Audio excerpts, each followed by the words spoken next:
Selamat pagi. Selamat berjumpa lagi dalam pembelajaran Bahasa Indonesia bersama Ibu Anas. Apa kabar kalian?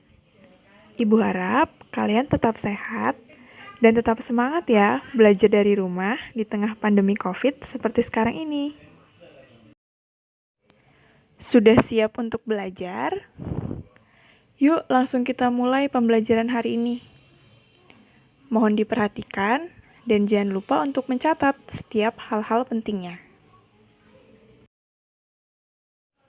Pada pertemuan pertama lalu, kita sudah belajar tentang ciri teks deskripsi dari aspek isi, tujuan, dan objek. Ibu harap kalian masih mengingatnya dan menyimpan catatannya dengan rapi.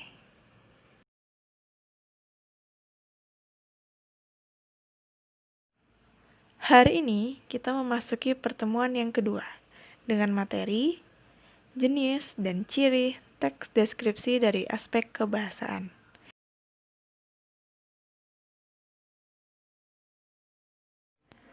Pembelajaran hari ini mengacu pada kompetensi dasar 3.1 dan 4.1, yaitu mengidentifikasi informasi dalam teks deskripsi tentang objek, sekolah, tempat wisata, tempat bersejarah, atau suasana pentas seni daerah yang didengar dan dibaca.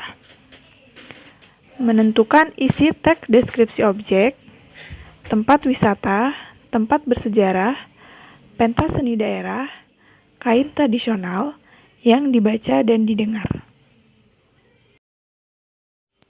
Tujuan pembelajaran hari ini yaitu siswa mampu menentukan ciri teks deskripsi dari aspek kebahasaan pada teks yang dibaca atau didengar.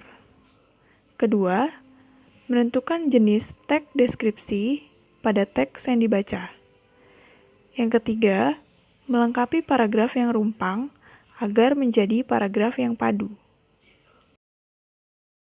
Jadi, hari ini kita akan belajar mengenai jenis teks deskripsi dan ciri teks deskripsi dari segi penggunaan bahasa atau ciri kebahasaan teks deskripsi. Baik, langsung saja ke materi jenis teks deskripsi. Ada yang sudah tahu ada berapa jenis teks deskripsi? Ya, betul. Ada 2. Apa saja? Ditinjau dari bentuknya, teks deskripsi terbagi menjadi 2. Yang pertama, teks deskripsi yang berdiri sendiri sebagai teks. Dan yang kedua, teks deskripsi yang menjadi bagian dari cerita lain, seperti cerpen, novel, lagu, iklan, dan lain-lain.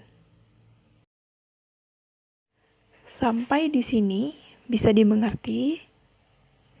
Sekarang kita lanjutkan ke materi ciri teks deskripsi dari aspek kebahasaan. Ada apa saja cirinya? Ciri kebahasaan teks deskripsi ada 10. Pertama, menggunakan kata khusus. 2. Menggunakan kalimat rincian. 3. Menggunakan kata bersinonim. 4. Menggunakan majas perbandingan. 5. Menggunakan kesan panca indera. 6. Menggunakan kata ganti orang atau kata ganti benda. 7. Menggunakan kata dengan kata dasar dengan awalan K, P, T, dan S. 8. Menggunakan kata depan di dan awalan di. 9.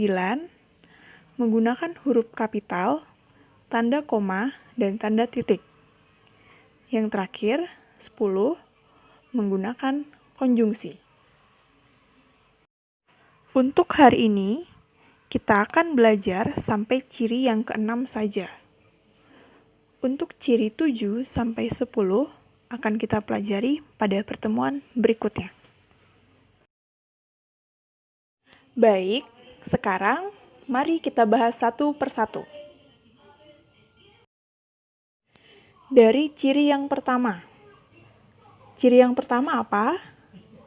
Menggunakan kata-kata khusus untuk mengkonkretkan. Bila ada kata khusus, berarti ada kata umum. Karena kata khusus merupakan bagian dari kata umum. Nah, pengertiannya, kata umum adalah kata yang luas ruang lingkupnya dan dapat mencangkup banyak hal, atau bisa disebut hipernim.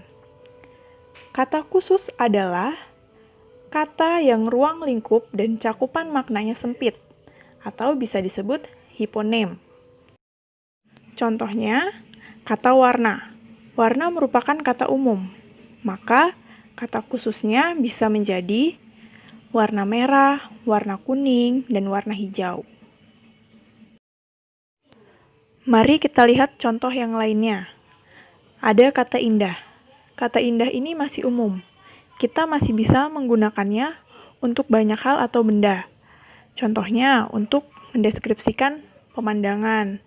Pemandangan yang memesona, menawan, atau untuk mendeskripsikan suatu tampilan, seperti penampilan yang menakjubkan, seperti itu. Contoh berikutnya ada kata melihat. Kata melihat ini kata umum. Kemudian kita bisa mengkhususkannya menjadi menonton, menyaksikan, memandang, mengamati, memerhatikan.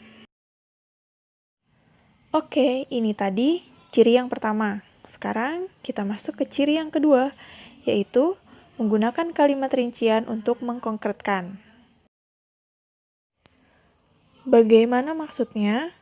Mari kita pahami dulu pengertian berikut. Kalimat rincian adalah kalimat yang berisi suatu pernyataan penjelas untuk pernyataan sebelumnya yang dianggap masih umum. Kita ambil contoh. Ada kalimat seperti ini. Ibuku orang yang sangat baik. Kalimat ini termasuk kalimat umum, karena dia hanya menjelaskan seorang ibu yang sangat baik, tidak menjelaskan secara rinci ibu tersebut baiknya seperti apa. Nah, harus dijelaskan secara rinci. Maka, kalimat rinciannya bisa menjadi, dia berusaha menolong sesama orang. Dia ramah dan tutur katanya lembut kepada siapa saja. Seperti itu. Jadi, memang kalimat rincian lebih panjang daripada kalimat umum karena kalimat rincian menjelaskan apa yang ada di kalimat umum. Nah, seperti itu anak-anak ciri yang kedua. Sekarang kita masuk ke ciri yang ketiga, yaitu menggunakan kata sinonim. Penggunaan kata bersinonim dimaksudkan untuk menguatkan kesan atau memberikan emosi yang lebih kuat. Nah, dalam teks deskripsi, kita sering menemukan sifat suatu objek dideskripsikan dengan banyak kata. Kita lihat contoh berikut. Ada kata sifat baik. Kata sinonimnya, kita bisa menggunakan kata dengan makna yang serupa atau sama, seperti tulus, ramah, penuh kasih, atau menginspirasi. Contoh kata sifat yang kedua, ada kata indah. Kata sinonimnya, kita bisa menggunakan makna yang serupa seperti kata elok, molek, permai, atau menakjubkan. Contoh yang ketiga, ada kata sifat kuat. Kata lainnya yang memiliki makna serupa, kita bisa gunakan tangguh atau perkasa. Sekarang kita lanjutkan ke ciri yang keempat, yaitu menggunakan majas perbandingan. Majas merupakan cara melukiskan sesuatu dengan menyamakan satu dengan yang lain. Dalam teks deskripsi, majas perbandingan digunakan untuk menggambarkan atau melukiskan objek. Biasanya menggunakan kata pembanding, yaitu ada kata seperti atau bagaikan. Kita lihat contoh berikut. Pasir pantai lembut seperti bedak bayi.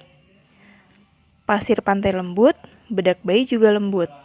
Melalui pernyataan tersebut, terlihat adanya suatu penyamaan antara pasir pantai yang lembut dengan bedak bayi. Dan juga adanya penggunaan kata seperti, maka kalimat tersebut termasuk dalam majas perbandingan. Contoh berikutnya, hamparan laut biru toska seperti permadani indah yang terbentang luas. Dalam contoh terlihat adanya suatu penyamaan antara hamparan laut yang berwarna biru toska dengan permadani indah yang terbentang luas. Juga dengan adanya penggunaan kata seperti, sehingga menjadikan kalimat tersebut dalam majas perbandingan. Sekarang kita masuk ke ciri yang kelima, yaitu menggunakan kesan panca indera. Seperti apa maksudnya? Jadi, dalam teks deskripsi terdapat kata-kata atau kalimat-kalimat yang memberi kesan terhadap panca indera. Misalnya, indera penglihatan, pendengaran, peraba atau perasa. Sehingga, melalui kata-kata atau kalimat tersebut, membuat pembaca seolah-olah melihat, mendengar, dan merasakan apa yang dideskripsikan dari teks yang dibaca atau didengar. Mari perhatikan contoh berikut. Pantai panjang dengan pasir putih. Melalui kalimat tersebut, ini merupakan kesan indera penglihatan, karena kita dibuat untuk seolah-olah melihat pantai yang panjang dengan pasir yang berwarna putih. Contoh berikutnya, debur ombak pantai terdengar berirama. Nah, ini termasuk kesan indera pendengaran, karena debur ombak ialah suara, maka kita pembaca dibuat seolah-olah mendengar apa yang dideskripsikan pada kalimat tersebut. Contoh yang terakhir, udara sangat terasa segar. Nah, kalimat tersebut memberi kesan terhadap indera perasa karena membuat pembaca seolah-olah merasakan udara ketika itu adalah segar. Selanjutnya, ciri yang keenam, menggunakan kata ganti orang atau kata ganti untuk benda.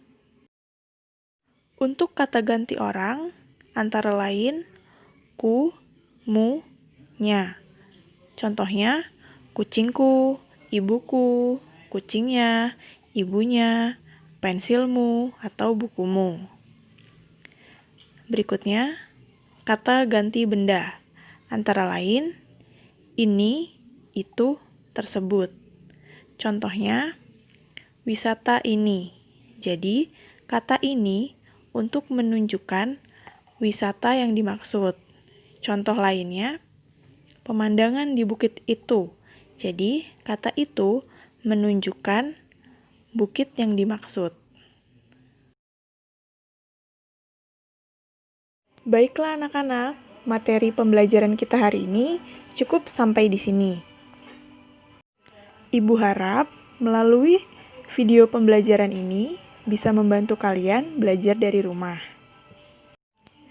Ibu ucapkan terima kasih kepada kalian yang sudah mengikuti pembelajaran hari ini. Tetap semangat dan sampai jumpa pada pertemuan selanjutnya.